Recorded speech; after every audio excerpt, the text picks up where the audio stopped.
কোনো কারণে কারো কবর ভেঙে যাওয়া কি খারাপ লক্ষণ? আইয়ুব আলী ইমরান আপনি লিখেছেন, অফিসের কোনো জিনিস কি নিজের পার্সোনাল কাজে বা অফিসের বাইরের সময় ব্যবহার করা যাবে? রিয়া আসাদ আপনি লিখেছেন, যদি রক্তের কোনো সম্পর্ক না থেকেও কেউ ওমরা হজের টাকা দিয়ে হজে নিয়ে যেতে চায়, তবে কি সে হজ কবুল হবে? ইসরাফিল আপনি লিখেছেন, নামাজের প্রথম বৈঠকে ভুলে দুরূদ শরীফ পড়লে কি সাউসেজদা দিতে হবে? আমার বাড়ির সিঁড়ি ও করিডোরে সিসিটিভি ক্যামেরা লাগিয়েছি, এটা নিরাপত্তা বিধানের সহায়ক, তবে এ নিয়ে আমি একটু দ্বিধাদ্বন্দ্বে ভুগছি। এটা প্রাইভেসি লঙ্ঘন বলে পরিগণিত হবে কিনা সমাধান জানিয়ে দুশ্চিন্তামুক্ত করবেন প্লিজ। বর্তমান বিশ্ব বাস্তবতা মুসলিম রাষ্ট্রগুলো শত্রু আক্রমণের ঝুঁকিতে থাকে। বিষয়টা মাথায় রেখে কী ধরনের প্রস্তুতি গ্রহণ করা উচিত, ক্ষেত্রে কোনো সুন্নাহ নির্দেশনা কি? মিজানুর রহমান আপনি লিখেছেন, আমি প্রবাসে থাকি, কিন্তু দেশে পারিবারিক জমি নিয়ে বাবার ও ভাই বোনদের সঙ্গে বিরোধ হয়েছে। আমাকে সম্পত্তি থেকে বঞ্চিত করা হয়েছে এবং বাড়ি থেকেও বের করে দেওয়া হয়েছে। এখন ইসলামের দৃষ্টিতে আমার দায়িত্ব কি, অবস্থা কি, আমি তাদের সাথে সম্পর্ক যোগাযোগ রাখতে পারি কিনা? অনেক আলেমকে দেখি ডান হাতে ঘড়ি পরেন। ডান হাতে ঘড়ি পরার কি বিশেষ কোনো ফজিলত আছে? আমার 25 বছর বয়সী ছোট ভাই বুদ্ধি প্রতিবন্ধী। দৈনন্দিন কাজকর্ম যেমন খাওয়া, ঘুম, ইস্তিনজা নিজে নিজে করতে পারে, কিন্তু বুদ্ধির দিক থেকে অপরিপক্ক, ছোট শিশুদের মতো আচরণ করে। যেমন নামাজ পড়তে হবে এটা জানে, কিন্তু নামাজে দাঁড়িয়ে এদিক ওদিক তাকায়। এছাড়া টাকা গোনা, সময় দেখা এগুলো পারে না। নারীর প্রতি জৈবিক আকর্ষণ কাজ করে কি না আমরা জানি না। আমার স্ত্রী কি তার সাথে পর্দা করতে হবে? আরিয়ান খান তন্ময় আপনি লিখেছেন, আমার বিয়ের জন্য বাবা মা মেয়ে দেখলে মেয়ের ছবি সবাইকে দেখায়, এতে আমার খুব খারাপ লাগে। বুঝালেও মানতে চায় না, এতে আমার কি কিছু করার আছে? আর এস মিজান আপনি লিখেছেন, আমি 2 বছর আগে ঘরোয়া পরিবেশে বিয়ে করে প্রবাসে চলে আসি। এখন আবার ফ্যামিলি বিয়ের আয়োজন করেছে, আবারও বিয়ের আনুষ্ঠানিকতা সম্পন্ন করাবে। 2 বার কবুল বলে বিয়ে করলে কোনো সমস্যা হবে কিনা? চলুন তাহলে আর বিলম্ব না করি, ইতিমধ্যে যে সমস্ত প্রশ্ন আমাদের কাছে এসে পৌঁছেছে সেগুলোর উত্তর দেওয়ার পালে আমরা প্রবেশ করি। আইয়ুব আলী ইমরান আপনি লিখেছেন, অফিসের কোনো জিনিস কি নিজের পার্সোনাল কাজে বা অফিসের বাইরের সময় ব্যবহার করা যাবে, যেমন টিস্যু, বিস্কুট, ছাতা, সেফটি জ্যাকেট ইত্যাদি? এই বিষয়গুলো নির্ভর করে অফিসের পলিসির উপরে। অফিস কর্তৃপক্ষ যে পলিসি নির্ধারণ করবেন সেটা মেনে চলতে হবে। যেমন তারা যদি বলেন বা তাদের পলিসিতে যদি উল্লেখ করা থাকে যে অফিসের ছাতা, জ্যাকেট এগুলো অফিস টাইমে শুধু ব্যবহার করতে হবে, পার্সোনাল টাইমে বা পার্সোনাল কাজে এগুলো ব্যবহার করা যাবে না, তাহলে সেটাই মেনে চলতে হবে। আর যদি অফিস এগুলোর উপরে অনুমোদন করে, অনেক সময় দেখা যায় যে এগুলো কাউকে দিয়ে দেওয়া হয় আর এগুলো ব্যাক নেওয়া হবে না এবং ফেরত নেওয়া হয় না, এবং অনেক সময় দেখা যায় যে বছরে একটা করে পায়। এরকম যদি হয় তাহলে সেক্ষেত্রে বিষয়টা সম্পূর্ণ তার উপর নির্ভর করে। এটা তাকে ব্যবহার করতেই দেওয়া হয়েছে, সেই হিসেবে ব্যক্তিগত কাজে তিনি ব্যবহার করতে পারবেন। আর টিস্যু, বিস্কিট এই জাতীয় যে জিনিসগুলো আছে, এই জিনিসগুলো অফিস টাইমের বাইরে আপনি ব্যবহার করছেন, সেটা আসলে বেশিরভাগ ক্ষেত্রেই নিজের বিবেককে জিজ্ঞাসা করলেই এর উত্তর পাওয়া যায় যে আসলে আপনি কি কাজটা সঠিক করছেন কিনা।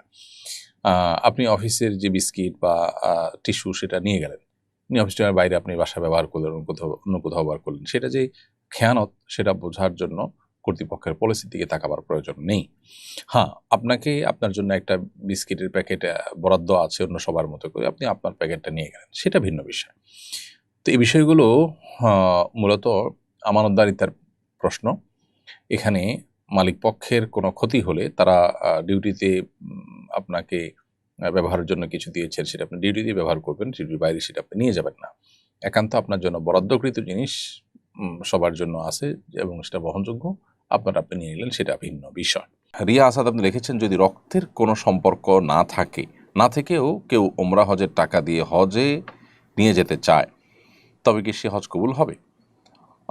কারোর সাথে যদি আপনার মাহরামের সম্পর্ক না থাকে, রক্ত সম্পর্ক হলেই শুধু হয় না, আসলে মাহরামের সম্পর্ক থাকলে তিনি আপনার সফর সঙ্গী হয়ে হজ বা ওমরা যেতে পারেন বা সফরে যেতে পারেন। আর শুধু টাকা দিয়ে যদি আপনাকে হজ করার জন্য বা ওমরা করার জন্য কেউ হেল্প করেন, তাহলে সেক্ষেত্রে রক্ত সম্পর্কীয় মাহরাম কোনোটিই হওয়া জরুরি না। যে কোনো ব্যক্তি আপনাকে এই টাকা দিলে তার টাকা দিয়ে আপনি হজ বা ওমরায় করতে পারবেন।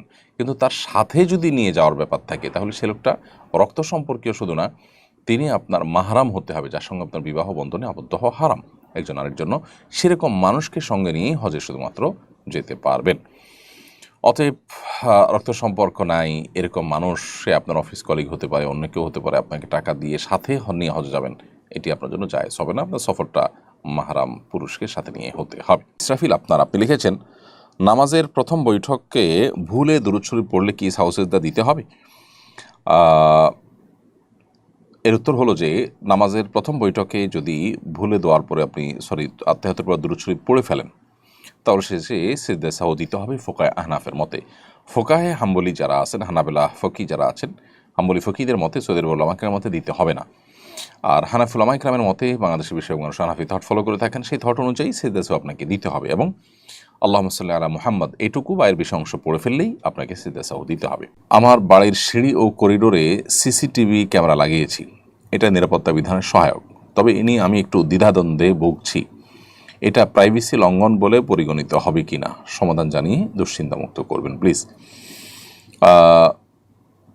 আপনার বাড়ি কিংবা অফিস আদালত এর করিডোর ইত্যাদিতে সিসি ক্যামেরা লাগানোটা মৌলিকভাবে জায়েজ আছে, কারণ এটা মানুষের প্রাইভেট কোনো জায়গা নয় যে একজন মানুষের একান্ত ব্যক্তিগত মুহূর্তে এখানে থাকে, এরকম না।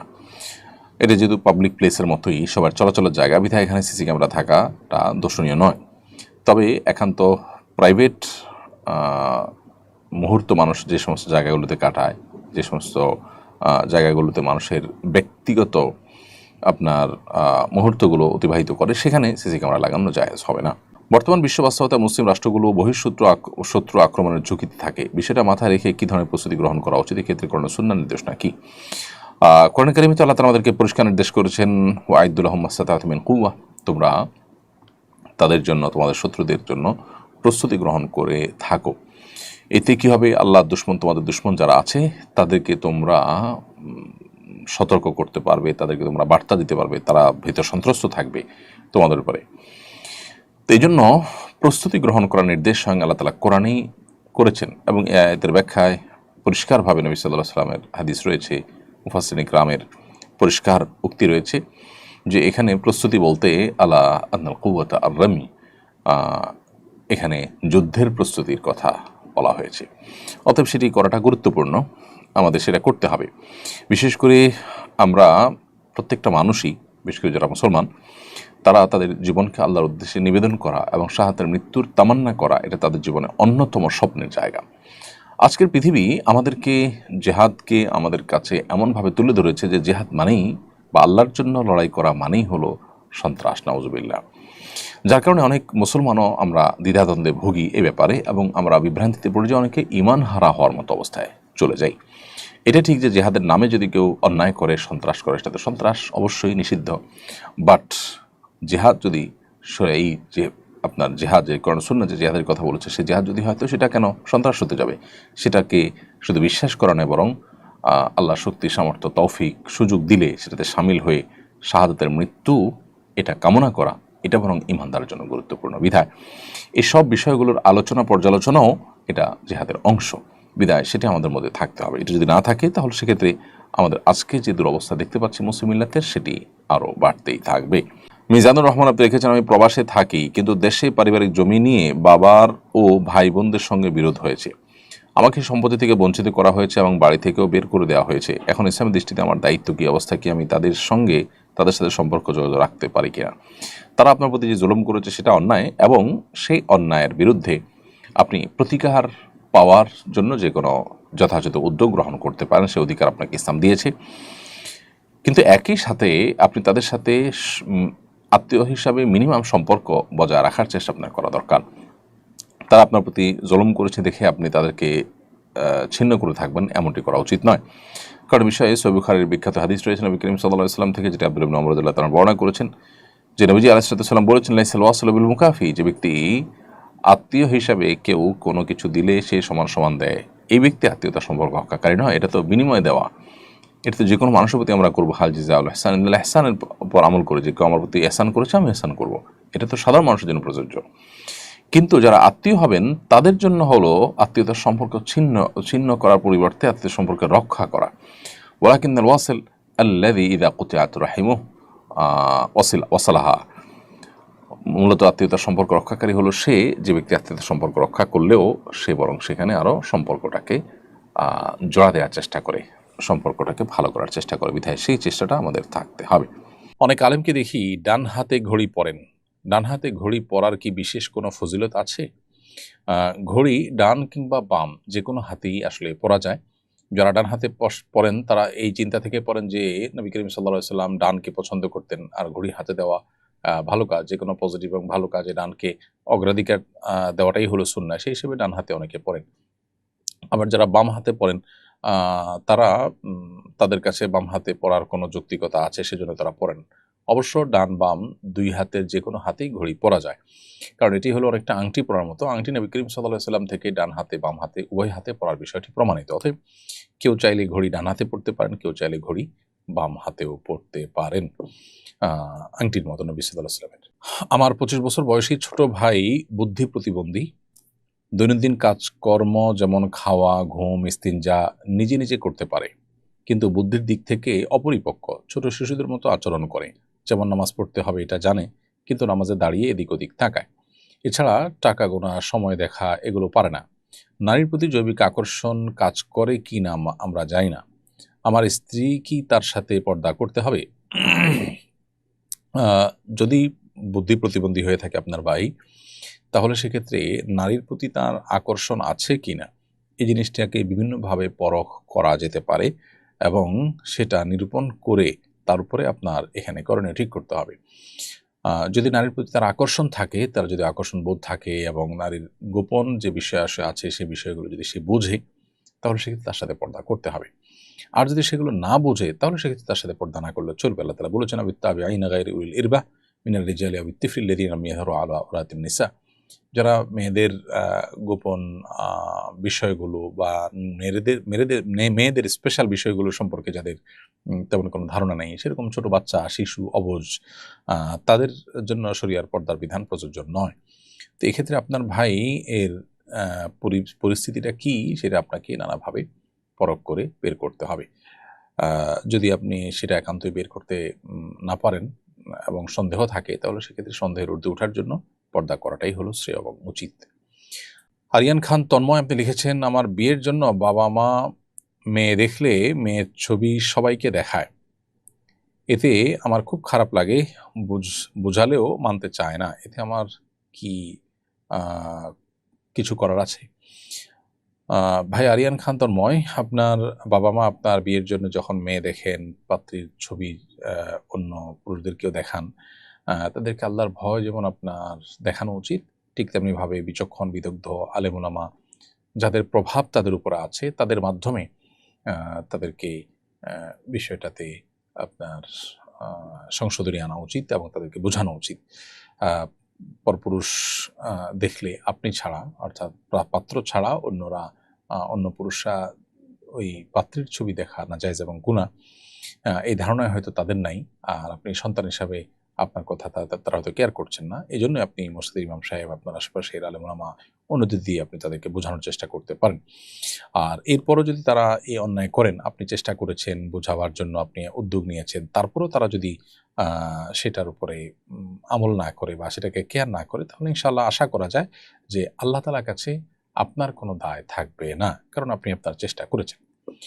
আর এস মিজান আপনি লিখেছেন, আমি 2 বছর আগে ঘরোয়া পরিবেশে বিয়ে করে প্রবাসে চলে আসি।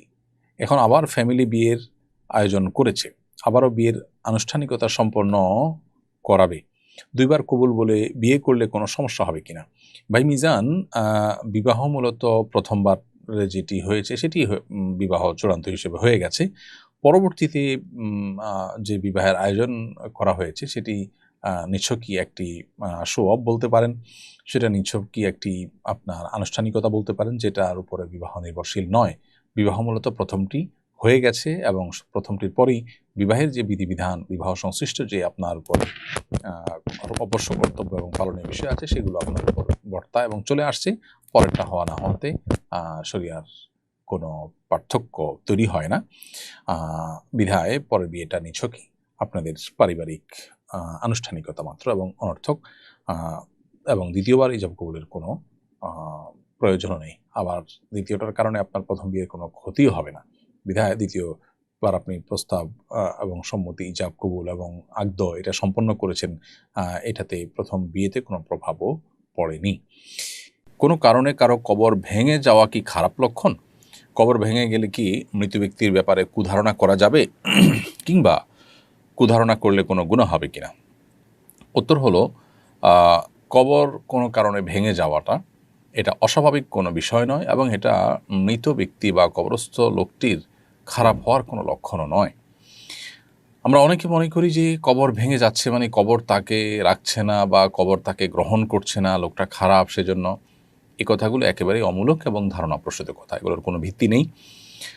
কবর ভেঙে যাওয়াটা মাটির কোনো কারণে হতে পারে, অন্য কোনো কারণে হতে পারে। অতএব কবর ভেঙে যাওয়া, কবরে পানি ওঠা, এরকম কোনো বিষয়ই আসলে মৃত ব্যক্তি বা কবরস্থ ব্যক্তির ভালো বা মন্দের কোনো বিষয়কে ইঙ্গিত করে না।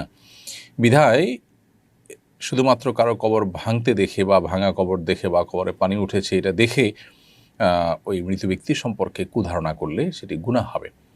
কারণ একজন মানুষ সম্পর্কে খারাপ ধারণা করা এমনিতেই নিষেধ, সেখানে একজন মৃত মানুষ, তার সম্পর্কে খারাপ ধারণা করা নিষেধাজ্ঞার মাত্রাটা এখানে আরও বেশি। এই জন্য এ ধরনের বদগুমান, এ ধরনের খারাপ ধারণা করা থেকে আমাদেরকে বিরত থাকতে হবে, এবং মন গড়া কোনো বিশ্বাসী হওয়া এটা কোনো ইমানদারের সাথে যায় না। ইমানদার কুসংস্কারের জন্য হতে পারে না, কুসংস্কারে বিশ্বাসী হতে পারে না।